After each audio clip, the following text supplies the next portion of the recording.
দর্শক C plus টিভির live তোমরা স্বাগতম। বর্তমানে আছি নগরীর 2 নম্বর গেটের পরে যে বেবি সুপার মার্কেট, ওই বেবি সুপার মার্কেটের সামনে সাইকেল গোডাউন নামে এলাকা। গোডাউন জিয়া দায়িত্বর 8টাতে 9টার মধ্যে সন্ত্রাসী হামলার ঘটনা ঘটটি এবং এই এলাকার যে মানুষজন বা এটা যে মানুষজন বসবাস করে যারা গোডাউন এটা মালামাল আছে, এটা আর এই দেখিলাম এটা বিভিন্ন রকমের গোডাউন আছে। এটা হামলা চালানোর পরবর্তী সময় তারা আতঙ্কের মধ্যে আছে এবং কিছুক্ষণ আগে একটা পুলিশ প্রশাসন এসে পরিদর্শন গিয়ে এবং আরো জানিত পারি যে এই এলাকা যে হামলা, ওই হামলাত মোটামুটি নারী সহ 8 জনের মতো আহতনের ঘটনা ঘটটি এবং ওনারা দেখতে লাগবেন কি পরিমাণ ত্রাণ্ডব এটা চললি এবং ঘর বাড়ি লুটপাট এবং মোবাইল ছিনতাই হইতে লইরে বিভিন্ন রকমের ঘটনা ঘটছে এবং এটা এর পরবর্তী সময়ে স্থানীয় কয়েকজনের হাত হইলাম হাত হই জানিত পারি এটা নাকি সাদা দাবি করছি। পরবর্তী সময় সাধারণ অপনের হারণের ঘটনা ঘটটি আর একজনের হাত হয়। আসলে কি হারণেই সন্ত্রাসী হামলা এবং কি লেগে যদি একটু হইতে। আসসালামু আলাইকুম। আসলে এরা আমি নামটা বলতেছি, ওদের 3 জনের নাম বলবো না কিছু, তারা নাম বলতে হয়। একজন হলো ওসমান, একজন নজরুল, একজন হলো মনির, একজন রুবেল, 4 জনকে আমি চিনি। এরা কালকে ধরো না 15-20 জন আমার এখানে ঢুকছে। ঢুকার পরে এরা আমাকে প্রশ্ন করলো, আপনি মুর্শিদ ভাই এদিকে আসেন। আমার নাম দিয়ে দেখছি সালাম টালাম দিল, আমার লোক কথাবার্তা বলছে। বলার পরে যে আপনি এখানে থাকেন, সবাই না ওইদিকে যান, এদিকে কেন যখন আপনি এখানে থাকেন জায়গাতে তো আপনি আছেন, আমাদেরকে আপনি ভাড়া যে ভাড়া পাচ্ছেন 4 লাখ টাকার মতো ভাড়া পান, আমাদেরকে দেন, আপনার নিজের খান, আপনার আমরা বড় ভাই হিসেবে শ্রদ্ধা করি। তো আমি কিছু কেন টাকা দিব? আমি এখানে গড়পার বানছি, আমি বিভিন্ন জায়গার থেকে ইয়ের থেকে ভাড়ার থেকে আমি অ্যাডভান্স দিয়েছি, ওদের টাকা অ্যাডভান্স কাট দিয়েছি, তারপর আমি লোন নিয়েছি, লোনের টাকা বাকি যে টাকা। হামলাটা কখন হয়েছে, কিভাবে হয়েছে এবং কতজন মানুষ ছিল একটু বলবেন। ওরা যারা চান্দার জন্য আসছে, এরা এসে গেছে কাল, গতকালকে আসছে এরা। আজকে 11:30 বাজে আমাকে যাওয়ার জন্য বলছিল এখানে টেকনিক্যাল, আমি যাই নাই।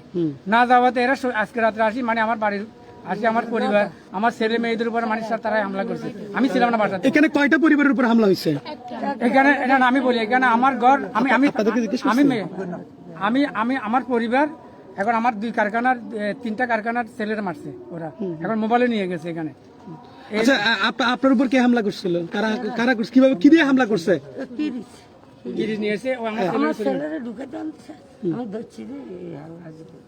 মূলত চাঁদার জন্যই করছে। দর্শক আসলে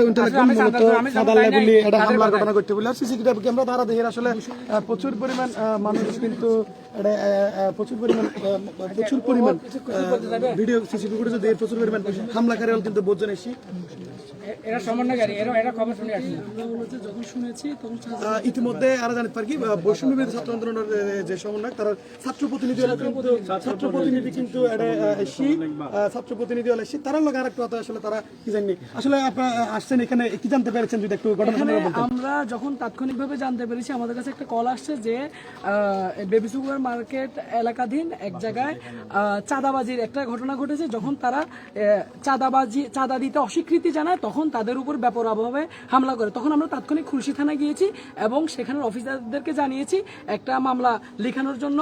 আমাদের বৈষম্যবিরোধী ছাত্র আন্দোলন চট্টগ্রাম মহানগর 13টা থানার প্রতিনিধি যারা আছে, তাদের থেকে কয়েকজন সহ আমরা ওখানে গিয়েছি এবং এর পরবর্তীতে আমরা ঘটনাস্থলে গিয়েছি, মানে ওই যে চট্টগ্রাম মেডিকেলে গিয়েছি এবং ওই যে মহিলা, ওনার থেকে একটা বক্তব্য নিয়েছি। পরবর্তী আমরা ওদেরকে সব জায়গায় বলেছি যে চাঁদাবাজি, টেন্ডারবাজি, জায়গা দখলের বিরুদ্ধে ছাত্র সমাজ সর্বদা সোচ্চার। আমরা যে স্বপ্ন দেখি আগামীর বাংলাদেশ হবে তারুণ্য নির্ভর, ন্যায়, সাম্য, বৈষম্যহীন, ভ্রাতৃত্বের বাংলাদেশ। যারা হামলা করেছে তাদেরকে আইডেন্টিফাই করতে পেরেছেন কিনা, তারা কোন দলের লোক বা কেন তারা চাঁদা দাবি করছে? আমরা এখনো ওইভাবে আইডেন্টিফাই করতে পারিনি। আমরা ওনাদের শুনেছেন কিনা তারা আমরা শুনেছি, বাট আমরা এটা যথেষ্ট, এটা হলো যে পর্যবেক্ষণ করে ভেরিফাই করে আমরা পরবর্তী আমরা আপনাদেরকে জানাবো তারা এর সাথে সম্পৃক্ত। আমার বাসা হচ্ছে এখানে কুলচিতে। আমরা বৈষম্য ছাত্র আন্দোলন, আমরা যারা ছাত্র ঐক্য হয়ে একসাথে কাজ করেছি। আমাদের একটা উদ্দেশ্য ছিল যে বাংলাদেশ হবে, কোন রকম চাঁদাতে বাংলাদেশে না হয়, সেটা হচ্ছে আমাদের ছাত্রদের ঐক্য থাকা এবং যাতে কোনো প্রকার কেউ যাতে কোনো রকম চাঁদা দাবি করতে না পারে। যখন আমাদের প্রত্যেকটা এলাকাতে যে ছাত্ররা আছে তারা আমাদেরকে জানিয়েছে এবং ওদের পরিবারও আমাদেরকে কল দিয়েছে, তা আমরা তৎক্ষণাৎ তাদেরকে নিয়ে থানায় গিয়েছি এবং চট্টগ্রাম মেডিকেল থেকে এখন আসছি, তাদেরকে নিয়ে আসলাম। চট্টগ্রাম মেডিকেল থেকে কয়জন আহত হয়েছে এবং কিরকম আহত হয়েছে, কিরকম দেখেছেন আপনারা? আমরা যতটুকু দেখেছি আপনার একজনের 7টা সেলাই হয়েছে তো একজনের মাথায় ব্যান্ডেজ মাথায় ব্যান্ডেজ, হ্যাঁ। তা আমরা সম্পূর্ণ দেখি নাই, আমরা ওখানে দেখেছি এবং এখানে আসছি পরিবারের সাথে কথা বলতে। আমাদের ছাত্রপ্রতিনিধি আরো অনেক ভাই আসছে, এখানে আছে। তো মোট কথা হচ্ছে আমরা ছাত্র প্রতিনিধি, আমরা এই ভিডিওর মাধ্যমে একটা এই সমাজকে আমরা সতর্কবাণী দিতে যাচ্ছি, যদি এখনো কোনো চাঁদাবাজি টেন্ডারবাজি যদি সপ্তাহ এখনো কেউ যদি চিন্তা করে, আমরা ছাত্র সমাজ রাতের 1টা বাজে যেরকম এখানে ঐক্যবদ্ধ হয়েছি এবং যারা চাঁদাবাজি করবে আমরা তাদেরকে যদি ভেরিফাই করতে পারি তাদের চামড়া আমরা রাখবো না। আসলে যারা চাঁদা দাবি করেছে এরা কারা আপনি জানতে পেরেছেন? এটা আসলে এখন বর্তমানে বিএনপি সাইনবোর্ড লাগাই চলে, এরা প্রতিটা আওয়ামী লীগ করছে। নামে আমি 3-4 এখানে আমি বলি 4 জনকে যে আসামি 4 জনকে চিনছি। মেইন হলো যে ওসমানের বাসা এখানে, সে এই লোকগুলা ঢুকাইছে, তারা মিছিল করতেছে, তারা মানে বিএনপির কোন পদ পদবি আছে? ওরা নামদারি মানে মনির, ওসমান, নজরুল, আরেকটা নাম হচ্ছে রুবেল। আমি 4 জনের নামটা জানি। এখানে অনেক লোক আছে। আসলে আমরা জানতে পারলাম যে যারা হামলা করে তারা অতীত রাজনৈতিক দলের সম্পৃক্ত আছে, বর্তমানে আরোগ্য রাজনৈতিক দলের সাইনবোর্ড ব্যবহার করে এর মূলত এর অপকর্ম করার বলে তারা ভুক্তভোগী যারা তারা জানার। এবং সিসিটিভি ফুটেজ আমরা দেখতে লাগুন যে 8টা নাইটের দিকে যে হামলা হয়, হামলা প্রচুর পরিমাণ মানুষ কিন্তু এশিয়াল হামলা করে ফেলে এবং হামলা চালাই এবং মহিলা সহ মোট 8 জনের মতো মানুষ কিন্তু আহত হয়। এবং আর একটা বিষয় জানতে পারি যে সিকিউরিটি গার্ড আছে, সিকিউরিটি গার্ডকে আমরা দেখতে লাগবেন এবং এই সিকিউরিটি গার্ডের উদ্দেশ্যে কিন্তু হামলা হইয়ে এবং সিকিউরিটি গার্ডেরও কিন্তু হামলা করে তার মাথাত কিন্তু আষ্টুয়ার মতো ছিল এবং আরেকজনে তার শরীরত কি পরিমাণ জখম হয়ে লাল হালা ফুল হয়ে গিয়ে একেবারে হয়তো বা আপনাকে কি দিয়ে আঘাত করা হয়েছে? আপনাকে আপনি এখানে কি দায়িত্বে আছেন? আমি সিকিউরিটির দায়িত্ব ছিলাম, গাড়ির পার্কিং। দেখেন এইভাবে মানুষ আসলে কিভাবে চলবে। এখন আমি আবারও বলি, দর্শক আমি আবারও বলি যে যারা অন্যায়কারী তারা কোনো দলের না, তারা দেশের শত্রু। যে অন্যায় করবে সে কোনো দলের না। আমি আবারও ক্লিয়ার করি, যে অন্যায় করবে সে কোনো দলের না, সে দেশের শত্রু, সে জনগণের শত্রু। এই জনগণকে আমি আবার আহ্বান করছি, আমরা প্রত্যেকটা জায়গায় প্রতিদিন রাতে আমাদের কাছে কল আসতেছে, প্রত্যেকটা দিন আমরা বিভিন্ন জায়গায় যাচ্ছি, এখানে যারা ছাত্র সবাই জানে। তো আমরা সোচ্চার, আমরা সবাই একসাথে আছি। এলাকাবাসীকে বলবো, প্রত্যেকটা জনগণকে বলবো, আপনারা কোনো প্রকার চাঁদা দিবেন না, কোনো প্রকার চাঁদা দিবেন না। বর্তমানে কিন্তু ছাত্র প্রতিনিধি হলো কিছুক্ষণ আগে ব্যক্তিগতভাবে সাইফুল মুঠোফোন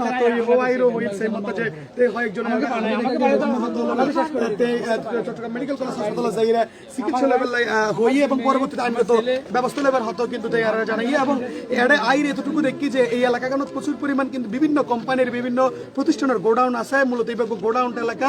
এই গোডাউনটি তারা হামলা চালাইল এবং গোডাউনের পাশাপাশি পরিবারও এটা ভিতরে বসবাস করে। ওই পরিবারও তো বিদেশ যাইরা ফার্নিচার বিভিন্ন আসবাবপত্র ভাঙচুর এবং যারা দায়িত্ব আছে তারা মেরকি। এবং আসলাম কোম্পানির প্রতিষ্ঠান এটা আছে যে আসলাম কোম্পানির প্রতিষ্ঠানের যে গাড়ি কিনা সইবে যে সিকিউরিটি গার্ডেরও মেরকি এবং মোটামুটি 8 জনের মতো মানুষ আহত হয়ে এবং তারা ইতিমধ্যে চিকিৎসালয়ের পরবর্তী সময়ে পুলিশ প্রশাসন আসছিল, তারাও আর লগে হতো, তারাও হই আইনগত ব্যবস্থা লেবার হতো এবং খুব শীঘ্রই এই বিষয় লইরে আইনগত ব্যবস্থা লেবার হতো। এবং ছাত্র প্রতিনিধি যারা আসে তারা হই এই ঘটনা কোনোভাবে সাথ দেওয়া যাবে এবং যথাযথ সুষ্ঠু তদন্ত সাপেক্ষে যারা যে দলেরই হোক না কেন তার বিরুদ্ধে মূলত কঠোর ব্যবস্থা লেবার আশ্বাস দিয়ে। এবং ইতিমধ্যেই মানুষ যারা এটা আছে তারা নিরাপত্তাহীনতায় ভোগের বলে হই এবং তারা নিরাপত্তাহীনতার কারণে প্রচুর মানুষ জড়োই কিন্তু ইতিমধ্যে গোডাউন নিন পাহারাদার। নগরীর বেবি সুপার মার্কেটের কাতুন এইটুকুই আসলে আছে সর্বশেষ।